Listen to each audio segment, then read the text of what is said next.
오늘은 발톱 정리를 해볼게요. 발톱을 깎을 때 중요한 건 일자 클리퍼를 사용하는 게 좋아요. 발톱은 일자로 잘라야지 라운드로 동그랗게 자르게 되면 이 옆면에 살이 올라차면서 파고드는 발톱이 될 수 있어요. 요즘 발톱 무좀을 가진 분들이 엄청 많은데 발톱이 파고드는 발톱이 되면 이 밑에 살에서 씻고 나서 물이 잘 마르지 않고 신발 안에서 땀이 차면서 이 안에 세균들이 번식하게 되면서 무좀이 생기게 돼요. 발톱 무좀은 빠르게 치료가 되지 않아서 고생하는 경우가 있고 그렇기 때문에 이제 발을 잘 씻고 난 다음에 꼭 드라이기로 발톱 끝부분을 항상 30초씩 말려주는 게 발톱 무좀을 예방할 수 있어요. 그리고 신발 같은 경우에 운동화나 구두 이런 거 그 안에 세균 번식이 굉장히 많이 되거든요. 그래서 항상 면 양말을 신는 게 중요하고 면 양말을 신고 그리고 해가 쨍쨍한 날에는 신발을 한 번씩 햇빛에 30분 이상 말려주는 게 좋아요. 그럼 이제 발톱을 깎아볼게요. 발톱을 깎을 때 일자 클리퍼를 사용한다고 했잖아요. 일자 클리퍼를 쓸 때 처음에 이렇게 중간을 들어가서 자르는 게 아니라 끝에서부터 조금씩 옆으로 이동하면서 잘라줘야 돼요. 지금 보면 발톱 같은 경우가 굉장히 건조한 사람이 많기 때문에 힘을 가하게 되면 이렇게 부서지면서 옆으로 금이 가는 경우가 많거든요.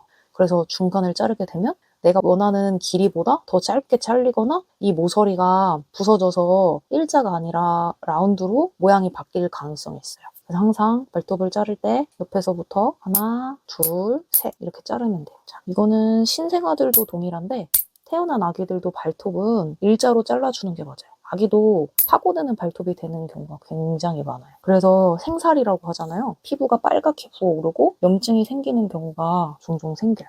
그래서 피부과 가거나 뭐 소아과에서 약을 먹어야 되는 경우도 있거든요. 그래서 아기들도 신생아 때부터 발톱은 일자로 깎아주는 게 좋아요. 자, 그리고 발톱이나 손톱은 여러 개의 각질층으로 되어 있기 때문에 이렇게 그냥 발톱만 클리퍼, 손톱깎이나 발톱깎이로 자르고 나서 그대로 두면 이 층이 있는 부분이 다 깨지거나 부서질 수 있어요. 그래서 이 여러 겹의 층으로 되어 있기 때문에 항상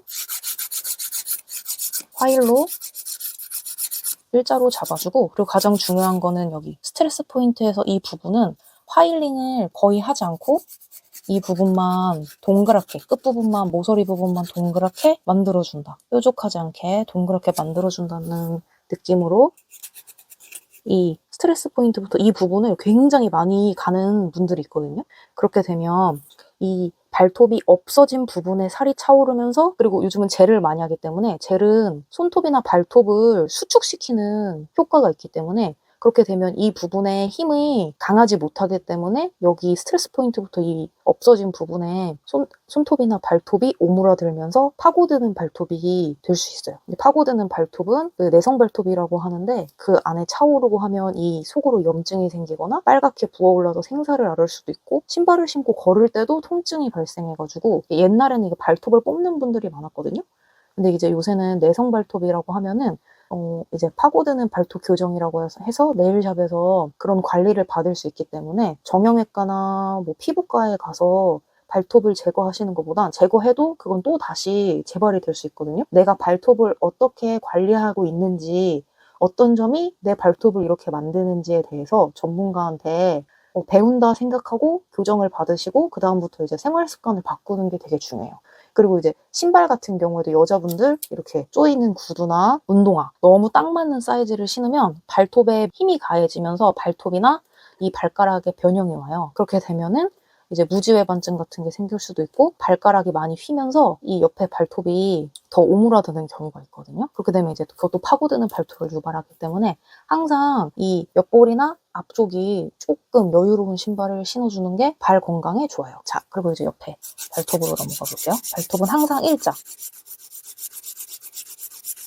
그리고 이 스트레스 포인트부터 앞에 나오는 부분은 그냥 연결, 모서리가 뾰족하지 않게 다듬어준다라는 마음으로, 느낌으로 이렇게 다듬어주면 돼요. 사이드는 웬만하면 건들지 않는다.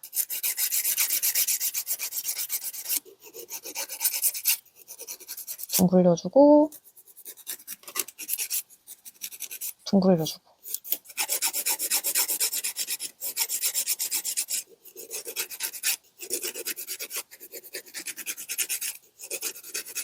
자, 이렇게 깎을 게 없어 보이는 발톱도 일자로 쉐입을 잡아줘야 돼요. 그 다음에 가장 중요한 거, 이제 파일로 자연 네일을 갈고 나면은 이 끝부분 버퍼로 이 마무리를 잘 해줘야 돼요. 아까 말씀드렸다시피 손톱과 발톱은 각질층, 여러 겹의 각질층으로 이루어졌기 때문에 이 단면이 매끄러워야 손톱, 발톱이 부서지거나 깨지지 않는 거예요. 충격을 받았을 때도. 자.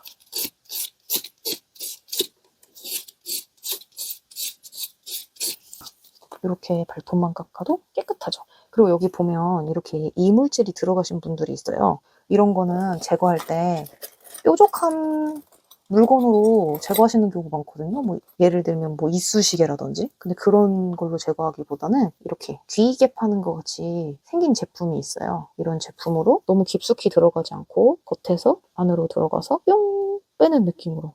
보이시나요? 이런 물질이 이 발톱 속에 오래 있으면 이 부분이 노랗게 변색이 되고 있잖아요. 이렇게 발톱 무좀이 되는 거예요. 그래서 항상 발 같은데 이런 이물질 같은 경우에는 조금 제거를 해주는 게 좋다. 이런 이물질이 물에 젖어서 덜 마르고 계속 유지가 되면 이렇게 발톱 무좀의 초기로 변형이 된다. 그리고 남자 같은 경우에는 군대 갔다 오고 나면 발톱 무좀이 있으신 분들 되게 많거든요. 근데 이게 나중에 결혼해서 아기를 낳고 이러면 아기랑 같은 발수건 아니면 뭐 발타올 같은 거 욕실 앞에 있으면 그걸 밟고 나오게 되잖아요. 근데 아기들 같은 경우에 이제 면역력이 약한 친구도 있고, 아니면 면역력이 약할 때, 그리고 출산한 와이프 같은 경우에도 면역력이 약하면 그게 많이 옮기도 해요.